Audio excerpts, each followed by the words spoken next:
다른 성도들에게 가르치는 신앙 생활은 다른 성도와 함께 교회를 이루는 것인데, 다른 성도는 참으로 다양하지요. 모습도 다양하고 사는 곳도 다양하고 옷 입는 것도 다양하고, 이게 이제 못마땅하니까 이제 딱 규범을 정하고 유니폼을 정하는 것이에요. 그렇죠? 다양한 사람들과 교회를 이루는 것, 이것이 신앙생활입니다. 제가 이 면에 있어서 이렇게 강하고 확신 있게 표현할 수 있는 것은, 그것은 성경에서 가르치는, 우리가 믿고 읽는 성경이 가르치는 교회가 있기 때문에 그렇습니다. 여러분 한번 생각해 보십시오. 어떤 크리스찬이 있는데 어느 교회가 복음에 있어서 오류가 없어요. 그리고 진리에 있어서, 건전한 교리에 있어서 오류가 없어요. 자, 그런데 교회에 참여하지 않습니다. 왜 그럴까요? 다양한 이유가 있겠지만 대부분은 다양함을 받아들이지 못하기 때문에 그렇습니다. 여기에 이유가 있어요. 다양함을 받아들이지 못한다는 것은 그 기준이 자신이 되는 것이에요.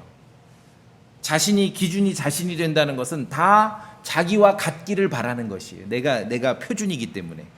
이게 안 되면 불편한 거예요. 이 다양함을 받아들이지 못해서 복음에 있어서, 진리에 있어서 오류가 없는데, 다른 다양한 성도들과 함께 교회를 이루지 못하는 사람들이 현대에 굉장히 많습니다. 자, 교회는 소망침례 교회, 이 교회도 교회지만 성경에서 가르치는 이 교회, 그리스도께 속한 교회는요, 정말 처음부터, 교회의 시작부터 정말로 진짜로 너무 다양하고 다른 사람들이 예수 그리스도 안에서 만나서 한 집안을 이루면서 시작된 것이 교회입니다. 이게 교회의 본질이에요. 성경에 근거하지 않고 육신의 눈으로 교회를 보니까 너무 막 다채롭고 다양하고, 것까진 좋은데 너무 막 여러 가지니까 이것을 막 한두 가지로 탁탁탁 매듭을 짓고 좀 이렇게 일체화를 시키려고 해요. 이게 인간들의 어떤 육신의 욕망이거든요. 이거 아닙니다. 이거 아니에요. 성경에 기반하지 않고 깜빡하면 그 방향으로 가는 거예요, 신앙이. 그렇죠? 그 방향으로 가는 거예요. 그래서 이제 그 중에 가장 대표적인 게 이 현대 기독교계에서도 이 유니폼 문화. 왜 자꾸 유니폼? 옷을 똑같이 입히려고 그래요. 목사님 좋아하는 거예요, 그런 거. 주님은 싫어하시는데. 자, 어떤 죄인이 있습니다. 이 사람이 예수 그리스도의 복음을 듣고 믿는 순간 그는 구원받습니다. 마음으로 믿어 구원에 이른다라고 성경은 기록하고 있습니다. 여러분이 마음으로 믿었으면 구원을 받으신 것이에요. 또 다른 표현으로, 자, 성경을 알고 우리가 신앙생활 한다는 것은 구원받았습니까? 구원받았어요. 구원을 표현하는 말, 구원받았다, 다시 태어났다, 죄 용서받았다, 끝. 이거 아니에요. 이거 여러분이 신앙생활의 연차가 꽤 되셨는데 구원을 표현하는 것이 이 정도에 머문다면 여러분, 그건 여러분이 영적 생활을 게을리하신 것이에요. 충성 봉사는 많이 했는지 모르겠지만 영적 생활은 게을리하신 거예요. 구원을 표현하는 다양한, 다채로운, 그야말로 성경에 기록된 여러 가지 표현들을 우리가 익혀야 됩니다. 그리스도의 복음을 마음으로 믿는 순간 구원받습니다. 오늘 본문에서 또 다른 표현으로 새 사람을 입게 되는 것이에요. New man, 새 사람을 put on, 입는다. 여러분 예배당 오시기 전에 옷 입었지요? 그와 같습니다. 옷을 입어요. 그런데 옷이 아니라 새 사람으로 입는 것입니다. 자, 성경은 우리의 구원을 또 다른 표현으로 새 사람을 입었다, 그렇게 말합니다. 자, 그래서 10절에 새 사람, 오늘 본문에 새 사람을 입었는데 put on the new man, 새 사람을 입었습니다. 이미 입었어요. 이 새 사람을 입었다는 것을 들어보세요. 대부분 많은 크리스찬들이 구원받으면은 이제 어떤 변화된 새로운 성품이 생기는구나, 그 정도로 이해하고 설명을 합니다. 틀린 얘기는 아니고 비슷한 말이긴 하지만 교리면에서 똑 떨어지는 말은 아닙니다. 자, 본문은 뭐라고 돼 있어요? 새로운 성품이 생겼다가 아니라 새 사람을 입었다 돼 있죠. 성경을 믿는다는 것은요, 그냥 기록된 그대로 믿어야 돼요. 때로는 이해가 안 되지요. 넘어가세요. 그냥 어떻게 다 이해합니까? 말을 바꾸지 마세요. 새 사람을 입었다 하면 새 사람을 입은 거지. 새로운 성품이 생겼다 뭐.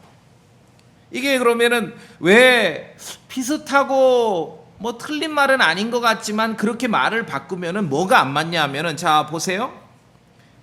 9절에 너희가 옛사람을 그의 행위와 함께 버리고 이제 새 사람은 입었고 옛사람은 벗었습니다. 옷을 벗듯이 벗었어요. 이것을 그러면은 새로운 성품과 반대대로 뭐 옛성품 이렇게 말하면 이건 교리적으로 틀려요. 여러분 구원받고 여러분의 안에 옛성품 없어요? 내가 욕해볼까요? 금방 발끈하시잖아요. 이 교리적으로 안 맞아요. 말을 바꾸면은 맞는 말인 것 같은데 말을 바꾸면은 처음에는 괜찮고 은혜롭지만 이게 점점 어긋나게 된다는 것입니다. 충분히 이해하셨죠? 자, 구원받았습니다. 성경의 표현으로 뭐 새로운 성품을 얻었다, 뭐 틀린 말은 아니지만 오늘 골로새서 3장 10절 말씀에서 그냥 새 사람을 입었다, 그렇게 여러분이 익혀 놓으셔야 됩니다. 입에 새 사람을 입었어요. 새로운 성품이 생겼다 정도가 아니라 새로운 성품을 입는 것은 구원받고 새 사람을 입은 성도가 이제 말하자면 새로운 성품은 계속 입어야 돼요. 자, 본문을 제가 그래서 15절까지 읽은 이유가 12절 다시 보세요. 그러므로 너희는 하나님께서 선택하신 자요 하면서 뭐 거룩하고 사랑받는 자로 뭐 긍휼히 여기는 심정, 친절, 겸손한 생각, 온유, 오래 참음을 12절에 뭐라고 되어 있습니까? 입고, 이런 걸 입으라는 거예요. 명령입니다. 이미 입은 것이 있고 입어야 될 것이 있습니다. 그래서 새 사람을 입었다 했는데 이것을 뭐 새로운 성품 정도로 이해해버리면 그 뒤에 거 어떻게 할 거예요? 진짜 새로운 성품을 입으라고 명령하고 있는 대목은 어떻게 해결하십니까? 자, 그래서 성경은 정말 작은 단어 하나라도 그냥 써 있는 대로, 때로는 목사님 좀 이해하는데 어색한데 그냥 그대로 믿으세요. 이해 다 안 되면 넘어가세요. 한 번 읽을 때 넘어가면 두 번째 이해할 수 있고, 설교 한 번 들어서 이해 못하면 두 번 들을 때 이해할 수 있고, 그런 것입니다. 자, 어떤 죄인이 예수 그리스도의 복음을 듣고 믿었습니다. 마음으로 믿어서 구원받습니다. 오늘 골로새서 3장에 있는 표현으로 새 사람을 put on, 입었습니다. 옷을 입듯이 새 사람을 입었습니다. 그런데 아예 현대 역본들은, 킹제임스 성경 이외의 현대 역본들은 새 사람을 입었다, 이게 어색하잖아. 입에 잘 안 붙죠. 그러니까 이걸 말을 바꿨어요. 뭐 옛 자아를 벗었다, 9절에 옛 사람을 벗었다, 이것을 옛 자아를 벗었다, 옛 성품을 벗었다, 이런 식으로 말을 바꿨어요. 매끄럽게. 그러니까 이제 그렇게 쓰는 거예요. 우리가 구원받아서 뭐 옛 자아를 벗었고 옛 성품을 벗어. 노. 옛 성품 아직 있습니다. 저한테 욕해 보세요. 제 옛 성품이 나옵니다. 바로 옛 성품 벗지 않았습니다. 그렇죠? 그러니까 하나님의 말씀을 살짝 이해하기 쉽게 바꾸면은 대충 알게 돼요. 교리가 정밀하지 않습니다. 자, 새 사람을 입었습니다. 10절에 새 사람을 입었는데 이 새 사람은 그를 창조하신 분의 형상을 따라 지식면에서 새로워진 자니라. 말씀에 있는 대로 벗어버린 것은 옛 성품, 옛 자아가 아니라 옛 사람입니다. old man. 입은 것은 새 성품, 새로운 자아가 아니라 새 사람입니다. 여러분 충분히 동의하시죠? 예. 말을 바꿔도 요 시작, 요 동네에서는 출발할 때는 그냥 뭐 괜찮고 은혜롭고 다 이해가 되는 것 같은데, 정밀하게 교리를 따지면은 말을 바꾸면은요, 이거는 완전히 엉뚱한 데로 가요. 말씀드렸듯이 구원받은 성도들에게도 우리가 쉽게 표현하자면은 옛 자아나 옛 성품은 여전히 있습니다. 죄 짓잖아요. 구원받은 그리스도의 성품, 새 사람이 죄 져요? 옛 성품이 죄 짓는 거지요. 말이 맞지 않아요. 바꾸면 안 됩니다. 자, 그래서 8절에서 자, 보세요. 9절에서 옛사람을 벗어버렸다 했는데 put up. 8절에서는 또 벗어버리라는 것이에요. 8절에서 사람들이 말하는 옛 성품은 벗어버리라 이 뜻이에요. 10절에서 새 사람은 입었다 했는데 12절에서 새로운 성품을 또 입으라는 것이에요. 그러니까 우리가 성경을 고쳐서 이해할 필요 없습니다. 있는 그대로 이해됩니다. 자, 벗어버린 것은 옛사람이고 올드맨이고 입은 것은 새사람 뉴맨입니다. 들어보세요. 성경을 읽어보시면 우리의 구원과 관련해서 하나님께서 보실 때는 오직 두 사람밖에 없습니다. 첫 번째 사람이 있고 두 번째 사람이 있습니다. 여러분의 구원과 관련해서 하나님께서 보실 때는 두 명밖에 없어요. 첫 번째 사람이 있고 두 번째 사람이 있습니다. 첫 번째 사람은 아담이고 두 번째 사람은 그리스도입니다. 복음을 믿고 구원받을 때 우리가 벗어버린 것은 첫 번째 사람 아담이고 입은 것은 두 번째 사람 그리스도입니다. 이해하시겠습니까? 말을 바꾸면은요 교리가 세워질 수가 없는 것이에요. 무슨 뭐 옛자 옛 성품 말을 바꾸면은 교리가 안 맞아요. 앞뒤가 안 맞아요.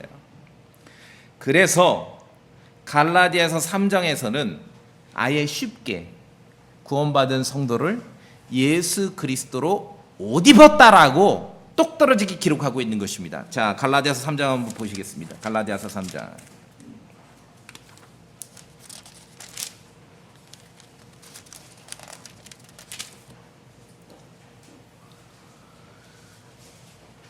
(3장) 26절을 제가 읽습니다.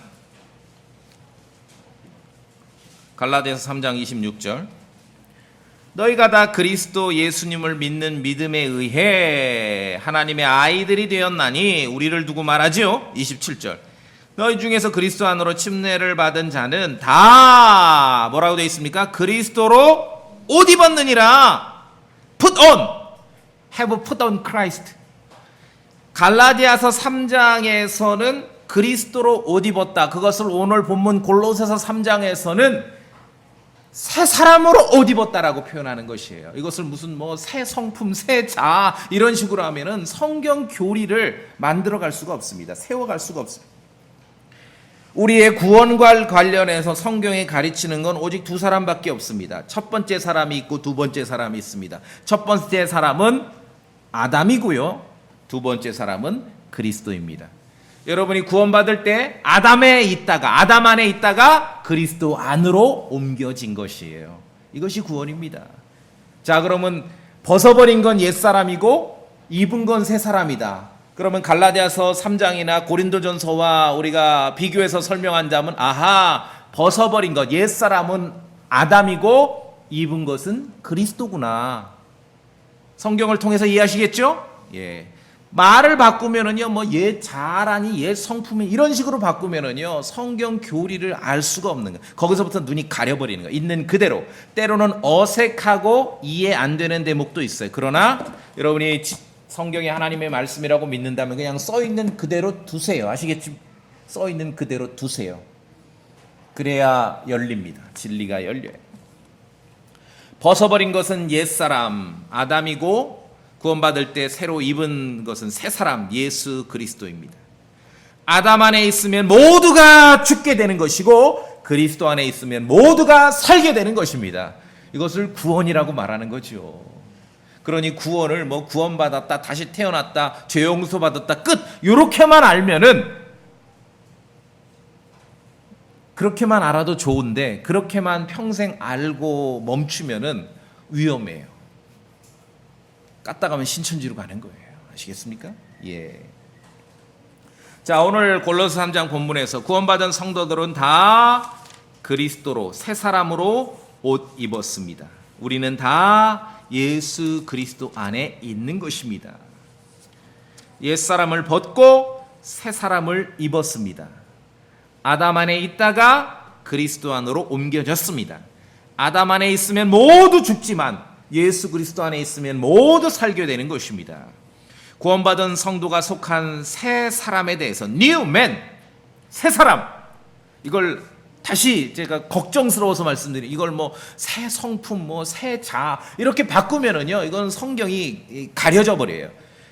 있는 그대로 새 사람, 구원받은 성도가 새 사람을 입었다 했는데 이 새 사람에 대해서는요, 에베소서 2장에서 자세히 설명합니다. 그때 말하는 그리스도가 어떤지. 자, 에베소서 2장으로 가겠습니다. 에베소서 2장.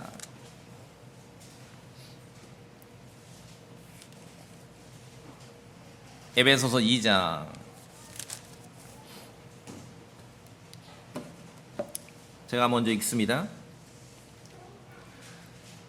에베소서 2장 11절에 그러므로 기억하라 너희는 지나간 때에 육체면에서는 이방인이요 손으로 육체 행하는 할례를 받아 할례자라 불리는 자에 의해 무할례자라 불리던 자들이라. 그때에 그리스도 밖에 있었고 뭐 소망도 없었고 하나님 밖에 있던 자들. 자, 그런데 13절에 한때 멀리 2장 13절 멀리 떨어져 있던 너희가 이제는 그리스도 예수님 안에서 그리스도의 피로 가까워졌느니라. 이게 무슨 말이냐면은 11절 읽었죠?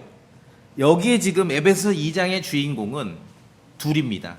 이방인과 유대인입니다. 무할례자와 할례자를 말하는 것이에요. 하나님의 약속과 언약의 백성과 그렇지 않고 하나님도 없고 아무런 소망도 없이 살던 이교도들, 이방인들을 말하는 것입니다. 이방인과 무할례자와 할례자, 이방인과 유대인이 에베소서 2장에 가르치는 것은 예수 그리스도의 피로 가까워졌다는 것이에요. 이게 한국 사람인 우리들은 별로 느낌이 없을 거예요. 아마 정통 유대인에게 물어보면은 이게 놀랄 일이죠. 왜냐하면은 뭐 성경의 역사를 보시면은 모세의 율법을 믿고 하나님의 말씀을 따르는 유대인들은 이 유대 민족, 약속의 민족, 선택된 민족이 아닌 이방인들을 사람 취급 안 했어요. 개 취급했어요. 짐승처럼 봤거든요. 그리스도의 복음이 놀라운 것은 짐승, 동물 취급하던 그들과 이교도들, 무할례자들과 하나님의 약속의 백성과 선택받은 백성들, 할례자들이 예수 그리스도의 피로, 율법으로는 안 돼요. 다른 방법으로는 안 돼. 예수 그리스도의 피로 가까워졌다는 것입니다. 예수 그리스도의 십자가로 말미암아 이방인과 유대인이 가까워졌는데 어느 정도로 가까워졌냐? 한 몸을 이뤘다는 것이고, 이전에는 원수였던 자들이 예수 그리스도 안에서 하나의 새 사람으로 새롭게 태어나고 창조되었다는 것이에요. 자, 에베소 2장을 13절 보았습니다. 14절에 그분은 우리의 화평이시니라. 15절 원수되게 하는 것 즉 규례들에 수록된 명령들의 율법을 자기 육체로 없애셨으니 이것은 둘을 자기 안에서 하나의 새 사람으로, 여기 나오는 거예요. 뉴맨, 여기 새 사람입니다. 이 새 사람이에요. 새 자도 아니고 새 뭐 성품도 아니고 새 사람으로 만듦으로써 화평을 이루려 하심이요. 자, 에베소 2장 16절을 우리가 소리내 읽어보겠습니다. 시작. 또 십자가로 그 원수되게 하는 것을 죽이사 친히 십자가로 둘을 한 몸으로 하나님과 화해하게 하려 하심이라. 자, 새 사람, 뉴맨은 예수 그리스도를 말합니다. 그리고 16절에 읽었듯이 한 몸, 그리스도의 몸을 말합니다. 이 땅에 있는 그리스도의 몸을 말합니다. 근데 이 몸은 어떻게 형성됐습니까? 이전에 유대인과 이방인이 하나의 몸을 이루는 것이에요. 무할례자와 할례자가 하나의 가족을 이루는 것이에요. 어떻게? 예수 그리스도 안에서 하나의 몸을 이루고 이 한 몸을 새 사람이라고 말하는 겁니다. 뉴맨이라고 말하는 거예요. 그것은 예수 그리스도를 말하죠. 예수 그리스도 안에서 무할례자와 할례자가 가까워졌고, 예수 그리스도 안에서 이방인과 유대인이 한 몸을 이뤘고, 예수 그리스도 안에서 이전에는 원수였던 자들이, 유대인들은 이방인들을 짐승 취급하고 동물 취급했죠. 원수였던 자들이 이제 하나의 가족과 한 몸과 한 새로운 사람을 이루게 되는 것이에요. 이게 뉴맨입니다. 새로운 사람입니다. 그래서 우리가 어떤 죄인이 복음을 믿고 구원받을 때 예수 그리스도로 옷 입혀진다, 새 사람을 입었다 했을 때 그 몸에 그 새 사람의 일원이 되는 거예요. 그 몸의 지체가 되는 것이에요. 이것이 교회입니다. 교회. 이전에 예수 그리스도 밖에서는 철저하게 구분됐던 이방인과 유대인, 율법의 기준으로 보자면은 개나 죄인으로 취급받던 자들이 거룩한 성도들과 예수 그리스도의 복음 안에서 하나님의 성도와 함께 한 몸을 이루고 한 집안이 되고, 하나님의 집안. 유대인들끼리는 한 집안인 게 용납이 되는데 여기에 이방인들끼리 끼는 거예요. 이 말이 안 되지요. 말이 안 돼요. 근데 이 일이 예수 그리스도 안에 벌어진 거고, 하나의 성전을 이루게 된 것이고, 하나의 새로운 사람으로 불리게 되는 것이고, 이 새 사람이 곧 성경이 가르치는 교회라는 거예요. 처치. 그래서 우리는요, 소망침례 교회 했을 때 이 교회도 물론 알아야 되지만, 그보다는 먼저 성경이 가르치는 교회의 실체가 뭔지를 먼저 아셔야 됩니다. 그래야 엉뚱한 짓들을 안 하는 것이에요. 율법 앞에서는 짐승 취급받던 이방인들이 유대인, 약속의 백성과 함께 이제 동등한 자격, 예수 그리스도 안에서 동등한 자격을 가지고 하나님 앞에 나아갈 수 있게 된 것입니다. 이것이 복음이에요. 그렇게 구원받은 사람들이 한 몸을 이루고 똑같이 나가서 이루어지는 그것을 새 사람이라고 그러고 교회라고 하는 것입니다. 이것이 에베소서 2장 이렇게 이제 얘기한 많은 크리스천들, 와, 놀랍다, 새롭긴 한데 참 잘 못 듣던 얘기다. 당연하지요. 미스테리, 신비라고 하거든요. 자, 에베소서 3장 한 장 넘기셔서 6절을 보세요. 3장 6절. 제가 말씀드린 걸 이제 한 절로 요약을 합니다. 에베소서 3장 6절입니다. 소리내 읽어볼까요? 시작. 이 신비는 곧 복음에 의해 이방인들이 그리스도 안에서 동료 상속자가 되고 같은 몸에 속하게 되며 그분의 약속에 참여하는 자가 된다는 것이라. 이 내용이죠. 이 한 사람이에요. 이 교회예요. 또 그 아래 10절에 보니까 아예 이제 교회를 사용하사, 이게 교회라고 말씀하고 있습니다. 성경이 가르치는 교회입니다. 소망침례 교회 할 때 이 교회도 알아야 되는 것이 중요하지만, 그보다는 먼저 성경이 가르치는 교회를 아는 것이 중요합니다. 그 일부로서, 소망침례 교회 했을 때 이 교회도 성경이 가르치는 그 교회의 일부로서, 부분으로서 우리가 존재하는 것입니다.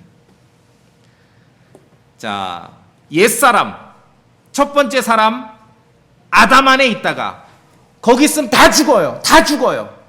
그래서 이제 우리가 복음을 듣고 믿었습니다. 마음으로 믿을 때 새 사람, 두 번째 사람 예수 그리스도 안으로 옮겨진 것입니다.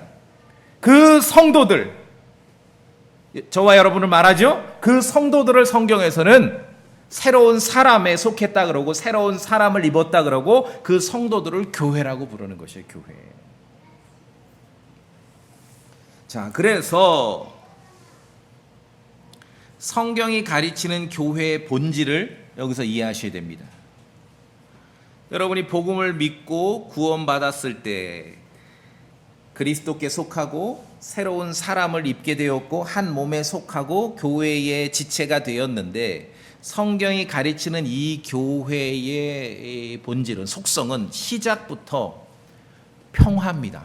피스. 왜 평화일까요? 뭐 우리가 성경 용어로 화평, 똑같아요. 국어사전 찾아보면 화평이나 평화나 똑같습니다. 아시겠어요? 뭐 앞으로 쓰나 뒤로 쓰나 평화입니다. 피스. 왜 그렇습니까? 말씀드렸잖아요. 예수 그리스도 바깥에서는 이방인과 유대인이 원수였습니다. 얘네들 지금도 싸워요. 그렇죠? 그런데 예수 그리스도의 피로 말미암아 이방인과 유대인 사이의 분리벽을 예수 그리스도께서 허물어뜨리신 거예요. 그래서 예수 그리스도 안으로 들어오면, 예수 그리스도의 복음 안으로 오면 유대인이든 이방인이든 평화롭게 되는 것이에요. 그래서 피스, 평화입니다. 육체로는 원수였던 자들이 한 몸 안에서, 그리스도 안에서, 교회 안에서 평화를 이루게 되는 것입니다. 그리스도 바깥에서는 서로 멀리 있었던 사람들, 심지어는 원수였던 사람들이 예수 그리스도 안에서는 먼저는 하나님과 화해하고 그리고 자기들끼리도 화해하게 되는 것이에요. 자, 우리 다시 에베소 2장으로 다시 가볼까요?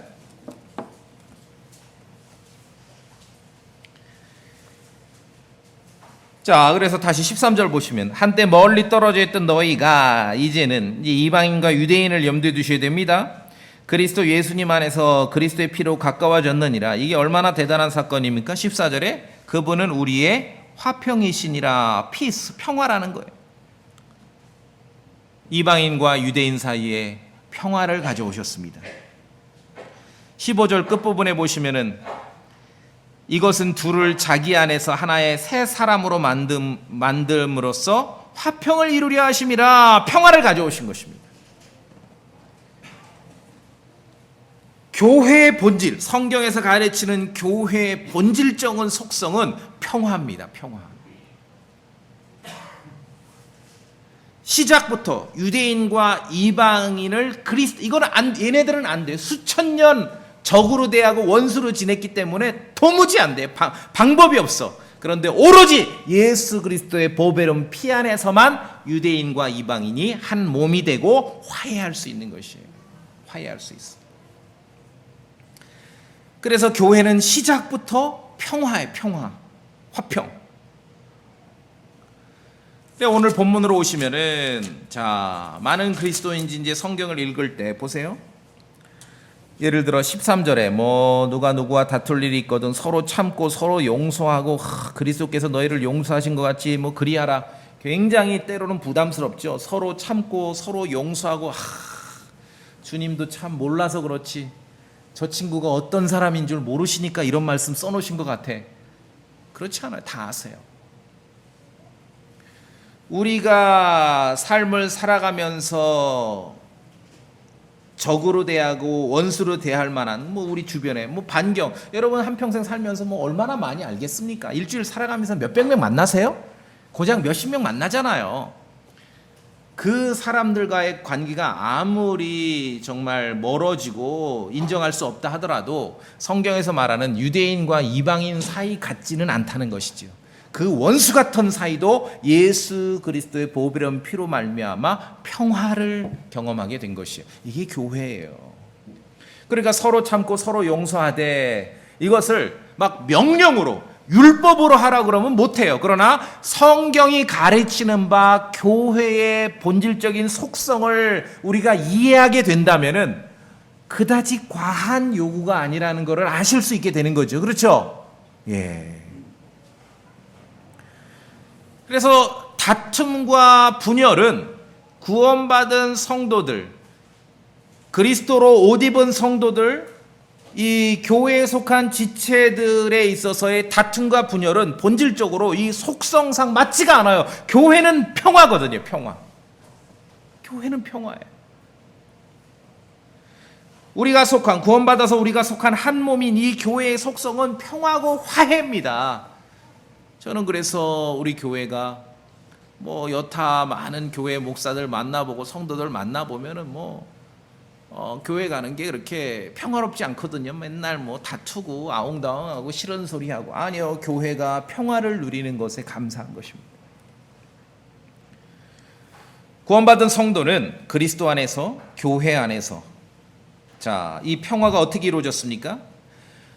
가지고 있던 유대인의 정체성과 이방인의 정체성을 가지고 그대로 주장을 하고 요구했으면 평화가 이루어지지 않아요.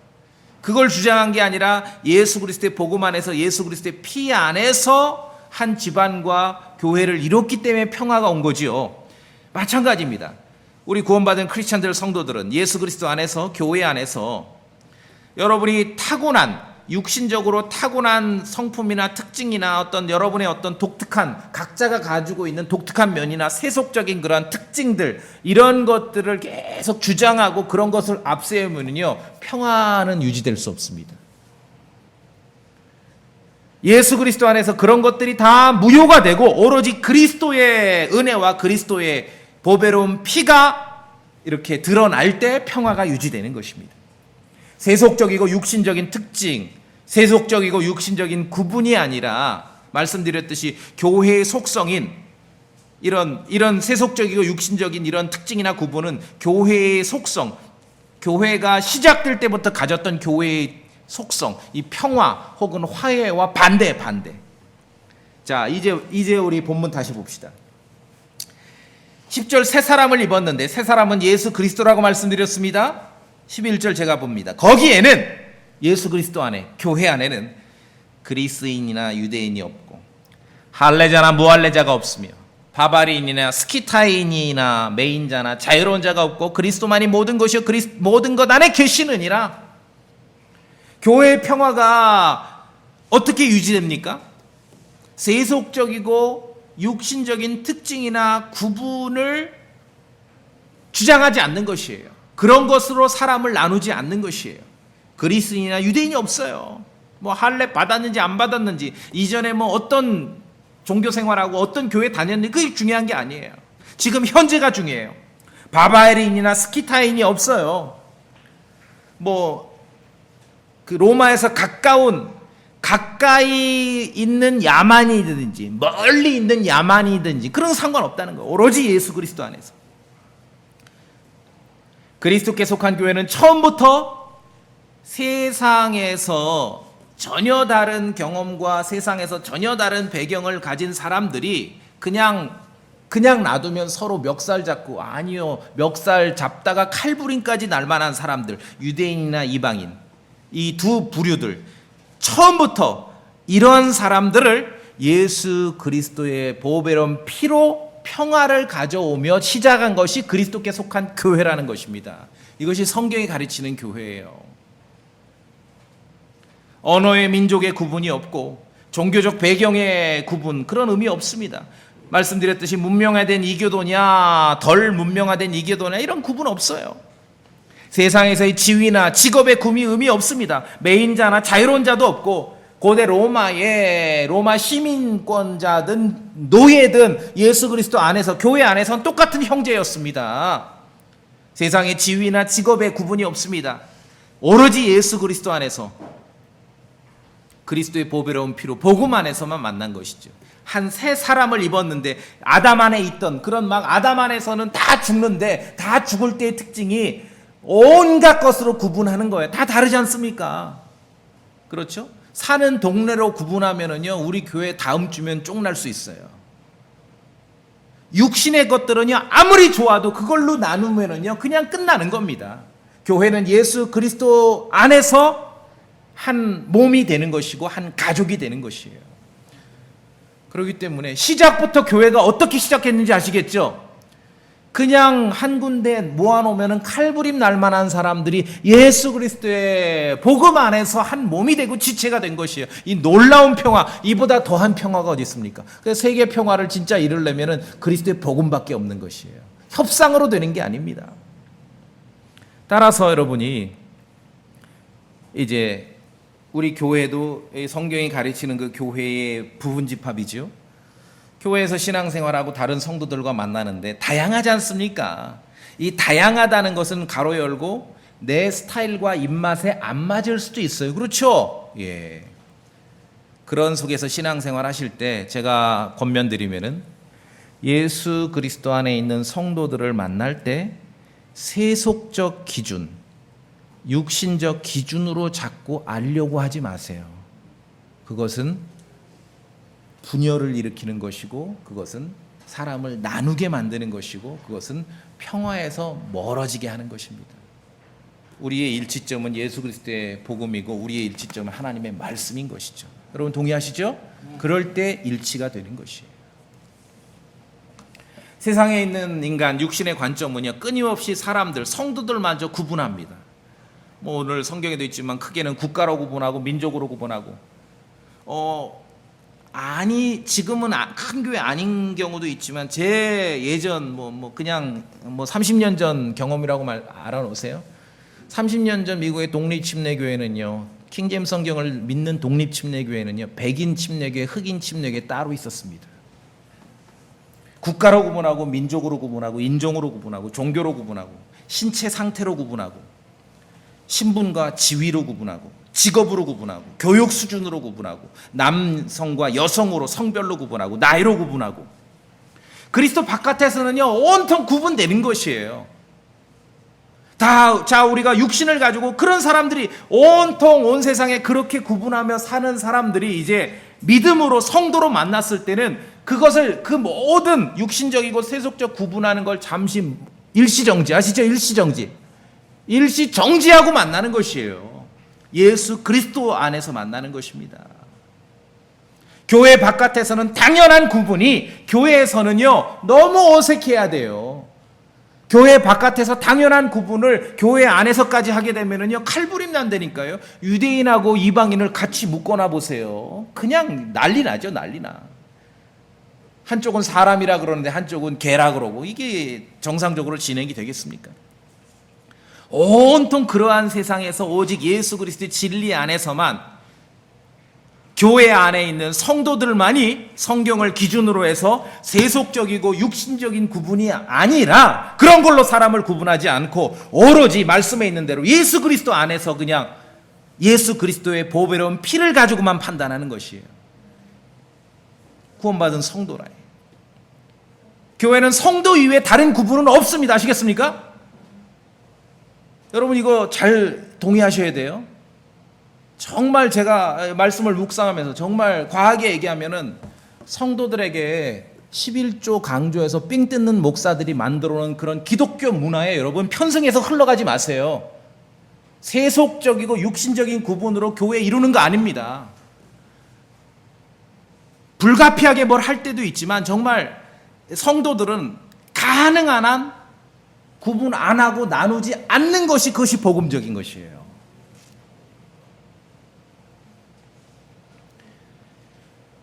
그리스도인이 모이면은요 다른 거는 다 저렇게 하면 안 되지, 저렇게 구분하면 안 되지, 왜 교회에서 직업으로 구분해, 뭐 교회에서 왜 사회적 신분으로 구분해, 여긴 대부분 동의해. 90%.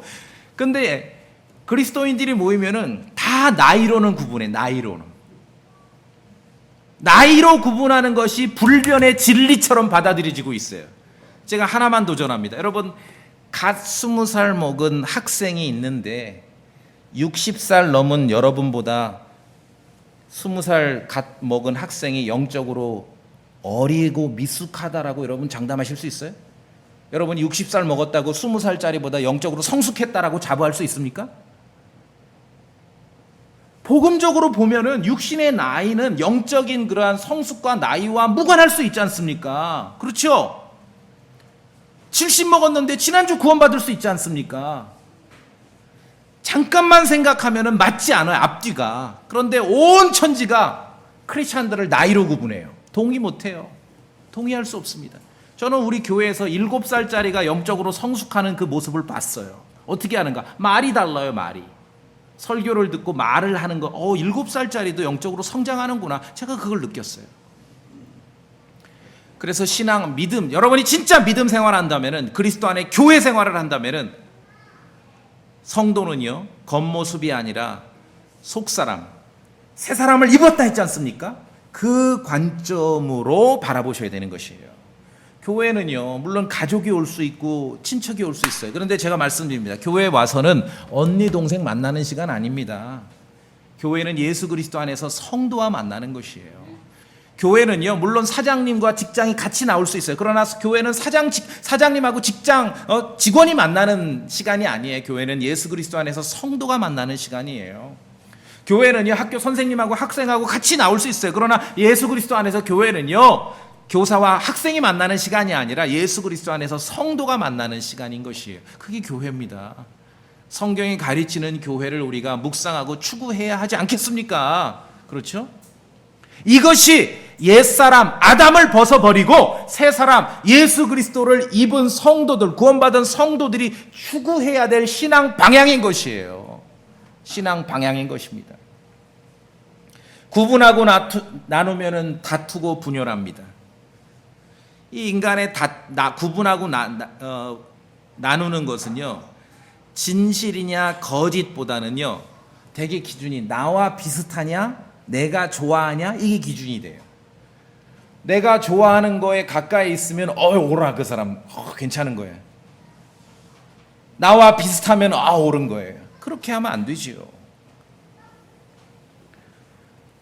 그리스도 안에서 우리가 성도들을 만날 때는 옛사람 아담에 속했던 그 구분법이 아니라 새 사람, 그리스도 안에 속한 그러한 태도로 만나셔야 되는 것입니다. 여러분 동의하시겠습니까? 예. 그래서 우리가 형제 자매 이외에 다른 게 없잖아요. 만약에 어떤 크리스천이, 어떤 목사가, 어떤 집사가, 어떤 장로가 성경적 기준이 아니라 세속적이고 육신적인 기준으로 성도를 나누고 크리스천을 구분하고 자꾸 그렇게 한다면은 그것은 목사 아니라 천사라도 십자가의 원수입니다. 왜? 예수 그리스도의 십자가는 시작부터 평화거든요. 평화. 구분하지 않아요. 유대인과 이방인을 구분했었는데 바깥에서, 그리스도 안에서는 구분하지 않아요. 바깥에서는 무할례자와 할례자를 구분했는데 그리스도 안에서는 구분하지 않아요. 바깥에서는 민족의 언어에 따라 바바리인들, 스키타인을 구분했는데 그리스도 안에서는 구분하지 않습니다. 바깥에서는 매인자와 자유로운 자, 로마 시민과 노예를 구분했는데 예수 그리스도 안에는 구분하지 않습니다. 무지 가운데 십자가의 원수로 살아가는 사람들이 많이 있는 것이에요. 우리가 십자가의 원수로 살면 안 되죠. 그래서 오늘날 현대 이 어떤 기독교계 현상을 보면은 성경의 이제 성경 기록에 무지한 사람들에 의해서 이 그리스도께 속한 교회, 그 교회가 성경이 가르치는 교회인지 어떤 교회인지 모르겠는데 친목 단체나 친교 모임으로 퇴보시킵니다. 잘 들어보세요.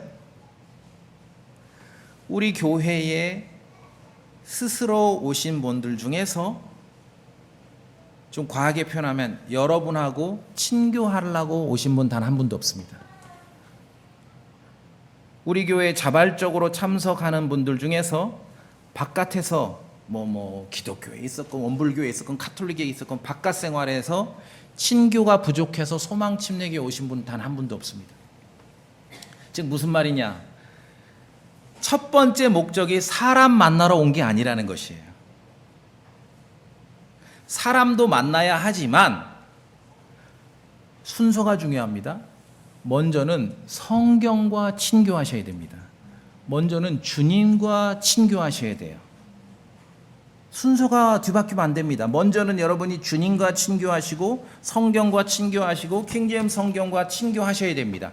그래야 다른 성도와도 친교할 수 있는 것이에요.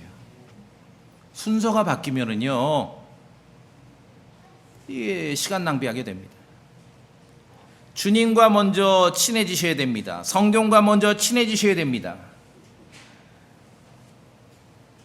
성경과 친해지고 주님과 친해지기도 전에 사람과 친해지고자 하는 그 교회가 바깥에 가면 엄청나게 많아요. 아시겠습니까? 사람과도 친교해야 되고 사람과도 만나야 되지만 순서가 잘못됐다는 거예요. 순서가.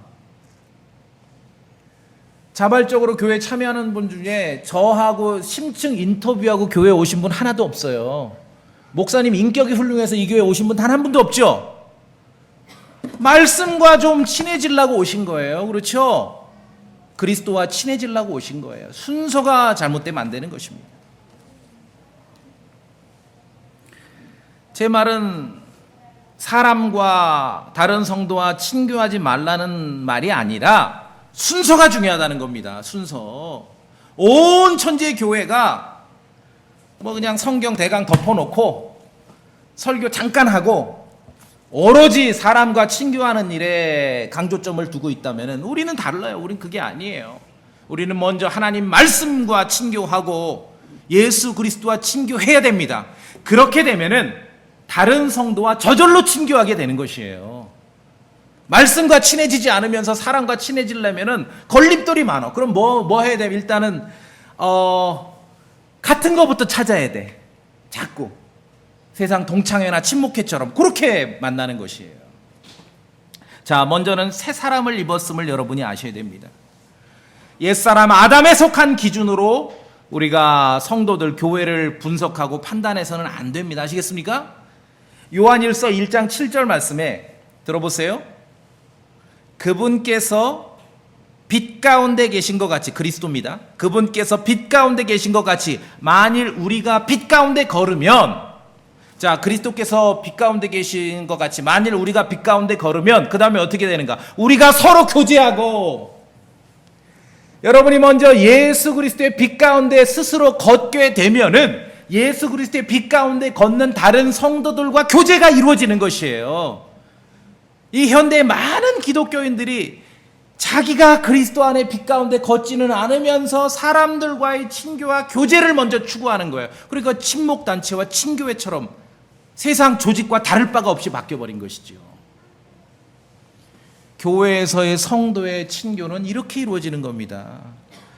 여러분이 옆에 있는 성도들과 친교하고 싶습니까? 그럼 여러분 스스로가 그리스도의 복음 안에서, 예수 그리스도의 말씀 안에서 먼저 성경과 친해지시고 성경과 친교하시고, 특히 우리 교회는 킹제임스 성경의 믿음 안에 여러분이 굳건하게 서셔서 킹제임스 성경과 친해지시면은 같은 믿음 안에 있는 다른 성도와 당연히 친해지게 되는 것입니다. 이게 성경이 가르치는 교회고 우리가 추구해야 될 친교예요.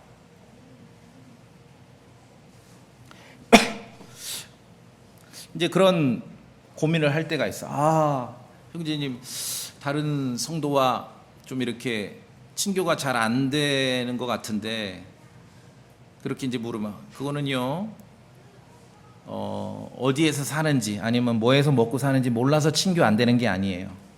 같은 믿음 안에 있는지, 예수 그리스도의 복음 안에 있는지, 같은 교리 안에 있는지, 같은 성경책 안에 있는지가 확인이 안 되니까 친교가 안 되는 것입니다. 이거 굉장히 중요합니다. 순서가 중요하다. 순서. 먼저 성경과 만나시고 주님과 만나십시오. 그러면은 여러분과 똑같이 성경과 만나고 주님과 만난 다른 성도들과 저절로 친해지게 되는 것이에요. 저절로. 순서를 바꾸면은 잠깐 좋은 것 같지만 좋지 않아요. 좋지 않습니다.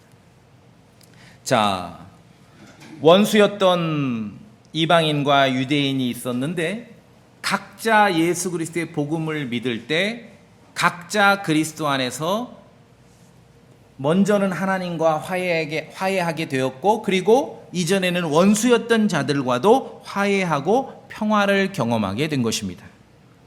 이것이 그리스도의 복음이 우리에게 가르쳐주는 순서라는 것입니다. 만약에 그리스도의 복음이 중심이 아니고 하나님의 말씀의 중심이 아니면은, 보세요, 이 땅에 지금 여러분 경험한 수많은 교회 크리스찬을 보지 않습니까? 육신적으로 아무리 친해도 예수 그리스도의 복음 안에서 친하지 않으면 그냥 지옥 동창생일 뿐입니다. 육신적으로 아무리 가까워도 건전한 교리 안에서 가깝지 않으면 그냥 종교 노예 동기일 뿐이에요. 여러분 좀 그렇게 사시다가 오신 거 아니에요? 그렇죠? 먼저는 주님의 말씀과 친해지셔야 됩니다. 그러면은 여러분과 동일한 마음으로 주님의 말씀과 친해진 사람하고 저절로 친해지게 되는 것이에요. 교회는요, 세속적이고 육신적인 차이와 구분을 근거로 만나는 거 아닙니다. 성도는 반복해서 성경이 가르치는 교회를 추구하고 그리스도 안에서 내가 구원받은 성도들과 어떤 기준으로 만날지를 생각하셔야 돼요. 종교 노예 만드는 그러한 사람들이 만들어 놓은 그러한 어떤 그 종교 분위기에 휩쓸리지 마시기 바랍니다. 우리가 입은 새 사람, 우리가 입은 그리스도, 우리가 속한 예수 그리스도의 교회는 처음부터 세속적이고 육신적인 구분이 없이 존재하는 것입니다. 갈라디아서 3장 27절 말씀에 다 그리스도로 옷 입었느니라. 거기에는 유대인이나 그리스인이 없고 매인자나 자유로운 자가 없으며 남자나 여자가 없나니 너희는 다 그리스도 예수님 안에서 하나이니라. 여러분 믿으십니까? 하나예요. 다른 구분이 있어서는 안 돼요. 그리스도 바깥에서는 유대인과 그리스도의 구분과 차별이 있었습니다. 그러나 이제 예수 그리스도 안에서는 그러한 구분과 차별이 없는 것입니다. 하나님께서는 그리스도의 피로 말미암아 세상에 있을 때는 원수였던 자들마저 한 몸으로 만드시고 하나의 집안으로 만드시고 하나의 새 사람으로 만드셨습니다. 그래서 복음을 믿는다면 우리가 세속적이고 육신적인 기준으로 교회를 나누거나 성도를 나누는 것이 아니라 믿음 안에서 바라봐야 되는 것이에요. 그렇죠? 믿음 안에서. 같은 믿음 안에 있을 때 안심이 되는 거예요. 저 사람이 나와 같은 동네에 살아서 안심되는 게 아니라 저 사람이 나와 같은 믿음 안에 있을 때 안심이 되는 것이에요. 같은 보존된 성경, 킹제임스 성경에 믿음 안에 있을 때 안심이 되는 것이에요. 우리의 만남은 첫사람 아담 안에서 이루어지는 게 아니라 두 번째 사람 예수 그리스도 안에서 이루어지는 것입니다. 그것을 교회라고 가르치는 것입니다. 교회는 처음부터 서로 다른 사람들이 예수 그리스도 안에서 한 몸을 이루게 된 것이고, 그래서 처음부터 교회는 피스, 평화를 추구하는 것입니다. 서두에 말씀드렸죠. 나 홀로 신앙생활은 성경에서 존재하지 않습니다. 자, 여러분, 교회를 이룬다는 것이 육신적으로는 불편하고 어려울 수 있어요. 다양한 사람들과 한 집안과 몸을 이루는 것이, 다양하다는 것에는 가로 열고 내 입맛에 안 맞을 수도 있죠. 그러나 그것을 능가하는 그리스도의 복음과 그리스도의 보배로운 피의 능력으로 우리가 신앙생활하고 믿음생활을 하는 것입니다. 육신적으로는 매우 다르고 다양하지만 예수 그리스도 안에서 만났습니다. 성도로 만나고 형제자매로 만났습니다. 그리스도 안에서 그 육신적이고 세속적인 다양한 것이 있지만 오직 그리스도와 하나님의 말씀 안에서 평화를 경험하는 거야말로 참으로 기쁘고 즐겁고 감격스러운 그런 신앙생활 아니겠습니까? 예, 그것이 성경이 가르치는 교회의 본 모습입니다. 여러분, 그렇게 힘써 계속 우리가 나아가길 바라겠습니다. 예, 다 같이 기도합시다.